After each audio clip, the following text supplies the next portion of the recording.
केलवा के पात पर उगेलन सूरज मल झाके झुके।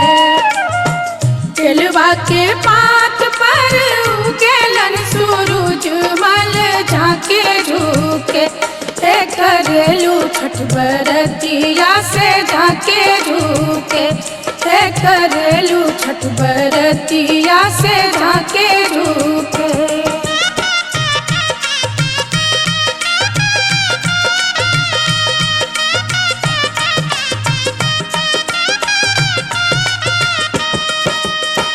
हम तो से पूछी बरतिया बरतिया से केकरा लागी।